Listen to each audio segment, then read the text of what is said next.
Now this prana is not a new business only to India, Tibet, China. The Westerners are also working very, very hard about it. Now there was this gentleman called North Korean scientist Bong Han Kim in the 1960s. He started developing this system. Now he started naming it superficial primal system, neuroprimal system, intra. Mind you, tomorrow this is going to be patented. Okay, like your basmati rice and your haldi. So they are going to patent this because they are working very seriously. And they found out the nadis. You can see the organ surface primal system there. It's between the intestine and the liver. So that the fascia muscle, the thread which is going in, that is basically the nadi which they are able to. But today this knowledge is not, updated or accepted in the Western world or the scientific world. Why? Because he used something called the radioactive isotope tracer into the acupressure point. It is not conducive, it's not great. Because it takes about 30 to 40 minutes for the isotope to start, for the tracer to move to about 30 centimeters. And also not only that, after being injected for 2 to 3 days, that person has to be kept in isolation. So it's not a very, very good idea about it. So the Western science is also understanding about it, they are working on it, they are finding ways and means, as like we are working on drugs and biomicro, so maybe just putting on it like moxibustion, I don't know whether you have heard about it. They inject, they put, they burn, yogurt, etc. etc. Next slide, sir. Now why does energy get trapped? Emotional stress, social trauma, pollution, overcrowding, radiation, junk food, plastic, overexertion, bad posture. What? It creates heat inside our body.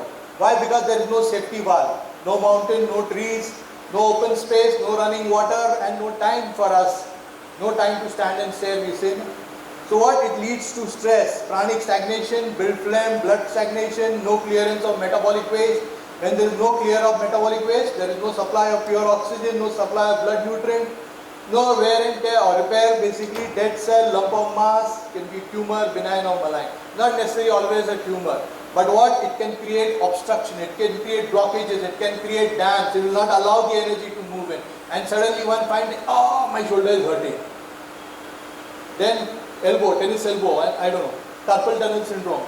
One by one. Why? Because the energy has got blocked up. So you need to allow that energy to flow. Next. Now, coming to the main subject, how do we handle? We need prana, we need to talk about it. So we are talking about prana. Let's understand. Pranayama is translated as breath control, both on the conscious and subconscious level. Now that's very, very important. Now, when I say on the conscious level, so basically when I am talking on the conscious, that is prana plus yama. Prana is life force, yama is basically control or manipulation. So it is a manipulation, or we call it as a Bhairanga pranayam or conscious level breathing. So you inhale, as you know in all yogic science there are 4 stages: inhale, hold, exhale, hold. So we are talking about that 4 stages which hold and all that. Breath work is done through nostril breathing, comprising, as I explained to you. The Bhairanga pranayam is used for cleansing and detoxing the 14 nadis basically. So you can talk about the 14 system, the 14 different areas. So it's talking only about clearing the 14 nadis, is not talking more about it. And all these texts you'll find a lot in Upanishad and ancient yoga texts of Yoga Sutra, Patanjali, but the irony is coming from Shiv Sutra. This whole text is coming from Shiv Sutra. So it's nothing but a division between Vaishnavism and Shaivism. Whereas prana plus ayama, again, ayama is nothing but vistara or expansion. Now this expansion is about a pranamaya kosha. How do you do that? It's an internal or antaranga pranayam, it slips. Now when it will happen? When your breathing stops.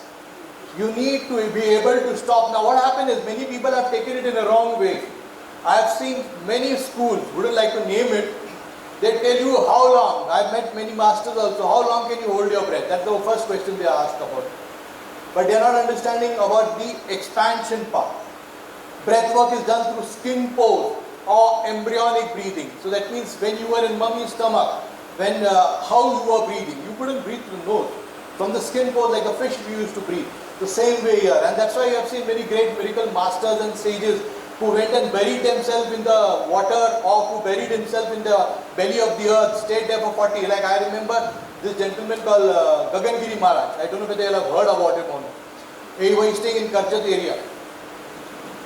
At a particular day he said, okay, I am going for my meditation, for 6 months I will go. And he was taken to a particular river and he was put into it. He goes inside and stays inside the river, deep inside, and his followers are parked themselves on the river bank praying, and after 6 months he comes up, and when he comes up all this pinnas and this has been eaten by the fish. For 6 months he stayed underwater without food, without liquid, without anything, but he survived and he's done his meditation, whatever job. So basically this is talking about the Antaranga Pranayama. So it's dealing with that. Now what happened is in Antaranga Pranayama, they don't work on 14 nadis, they work on all the 72,000 nadis by creating force. There is a two different type of force. One force which goes down and the other force which rises up. It's nothing but the Apana Vayu has to go down, the Udana Vayu has to come up. So this force which keeps on going up and down will create that particular pressure, and that pressure will start filling up the nadis, start breaking up the granthis, allowing the chakra system to be awakened so that the kundalini can start moving in. And this all originated in Kashmiri Saivism. The techniques were very much predominant. As I explained to you, Trikar system, the Kaula system and the Vajrayana system. So it was predominant. Shiv Sutra talks about it in depth about it. It's a dialogue between Shankara and Parvati. And many of these concepts are with the mystic, that is the Siddhas, the Nata sect, the Naga Baba. So they have it.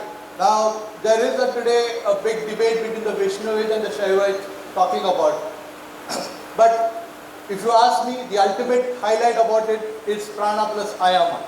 The Westerners are not far away. They are also working on it. They know about it as external inspiration, internal respiration and cellular respiration, which they have found out. What happened is in 1986 or 82 if I am not, in Mexico Olympic Games, many records were not broken. Why was not broken? They found out these were great runners and what was happening. So because the elevation of the land was there, the temperature was not conducive. And when they started doing it and they found out there is a particular way of breathing for these athletes, and then they started doing more and more studies about it, and then they found it. I don't know how many of you have experience while running with a champion athlete. If you see a champion athlete when he's running, after so many, like he takes 2 inhalation, 4 or 6 hold, and after that 8 or 12 exhalation. You mean to say the inhalation was small, the exhalation was out. Why? Because then only the mitochondria can process the waste carbon out. Because if the carbon is thrown out, oxygen is pulled in. And what happens is most of the, anything happens, we start pumping in oxygen and it's not able to give that. And then we are tired. And then when I run with I'm running with a champion athlete. And what I'm doing? I'm just pulsating. If you want, again, check it out. Hold your pulse. Come on, let's hold the pulse. Yeah. Can you feel it? Okay? Now what I would like to do is how we drink cold drink. Sip. And 4 inhale, 2 exhale. 4 inhale, 2 exhale. Keep on doing. 4 inhale, 2 exhale. Not much. 4 inhale, 2 exhale. See your pulse is racing. Now do reverse. 2 inhale, 4 exhale. 2 inhale, 4 exhale. The pulse is changing. Yeah? So the way you breathe, the way you do it, because the body does not, we are living in the world of infinity, excess. We have everything excess. We don't know how to control it. As very well ma'am said, we have to need to curb ourselves. Then there is internal respiration. So basically the breath which you take it needs to move into the bloodstream. When it moves into the bloodstream, then only slowly you can calm down. Now then it has to go to the cellular. As I told you, the mitochondria should be able to pull it. If it is able to do it, the breath has to be sustained. Now, as you are sitting down, can you feel the breath? Can you feel the breath? Mind you, can you feel the breath? It's very difficult. Like as I am talking, I should be able to feel the breath, whether I am breathing from the left nostril or the right nostril. Next slide. I can keep on going. Okay. Basically, as I explained to you, in the inhalation, the blood vessel contracts, the pulse rate increase. You have experienced when you are doing the inhalation, the pulse rate increase, and prana move upward to tranquilize the mind for us, temporary state. Then hold, dissolving. If you hold the breath, if you inhale and hold, it dissolves and slow fire starts happening, bring senses and prana under control. If you feel very, very sleepy, inhale, hold yourself for some time, automatically the sleep goes away. Exhalation, blood pressure drops, pulse rate drops, it purges and reduces excess prana from the body. And the final one, the suspension, the creation, fast fire, bring the divine. Because after exhalation you hold, you will start fluttering like a chicken who's about to be cut. So it's going to happen. So that is the time when you start thinking about the divine. But then in that phase, if you are able to control, if you are able to relax yourself, then it will be great. Now, breathing from the nose is very, very important. Why? Because nitric oxide is combined with the external air. It helps in heating and moistening. It's also improves your sleep quality. Many of us, I don't know how many of you must have experienced when you sleep with your mouth open. And then next day morning when you get up, this whole dryness. In our parampara, our grandmother used to be watching the small child sleeping. When the child opens up the mouth, she will just press so that the child learns the right method. If the child does not listen, the grandma will take a pillow and keep under the neck like this. So it becomes very, very suffocating for the opening of the mouth, and the child by default, because when you do it, this gullet to lock up. So this system was there very much. Our grandma's tale, which we call it a grandma's tale, but then it was important. Even if you are having a high blood pressure, just learn, breathe only from the nose. Your blood pressure goes away. No doubt, breathing from the left nostril is idle, but only breathing from the nose, your blood pressure drops. If you want, you can check up with the blood pressure monitor. Just keep on holding your left nostril and keep on breathing, and then see the blood pressure is dropped. Improve sleep quality, reduce blood pressure, less anxiety, kickstart the parasympathetic, keeping you in a very, very relaxed and calm way. Activate your heating, ventilation and air conditioning system in your body. So basically the parasympathetic tend to heat up, kickstart. And this is basically, this breathing is from the bloodstream to the cell, from the nose it's happening. Next slide, sir. Now, if you look at it, the Shiv Sutra clearly talks about it, that these are two nostrils, but I couldn't fix everything in one nostril, so I've used it with two.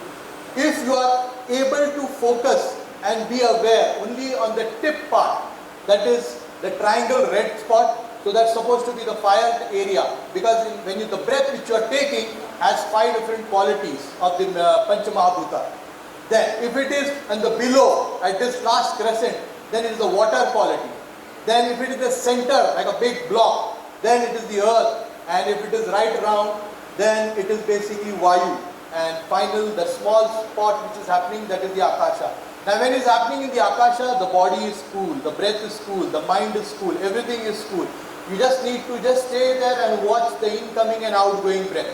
Now how many of you are being able to be aware the breath is coming in, going out? Right nostril, left nostril, just watching. And not only that, when the breath comes in, it touches a particular area, like as you learned in Vipassana. So it touches a particular area, it creates a sensation. What type of sensation? It could be throbbing, pulsating, vibrating, tingling.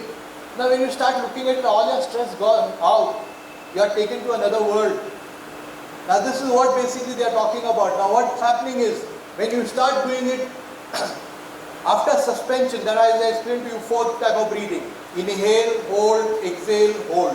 On the last hold, if you are able to continue hold, then Kevala Kumbhak. Now Kevala Kumbhak is basically a pot where the water is kept, where the water has to be as still as it can.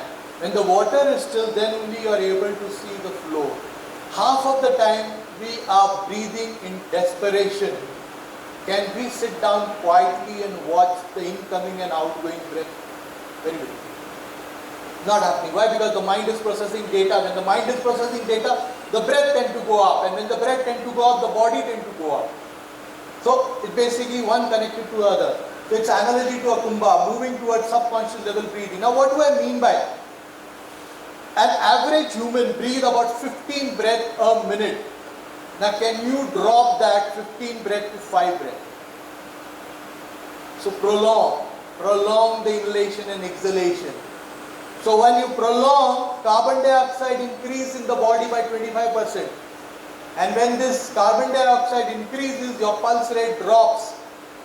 Okay, then your pulse rate drop, your oxygen intake saturation remains same, 97%. If you have these oximeters nowadays, you get at it.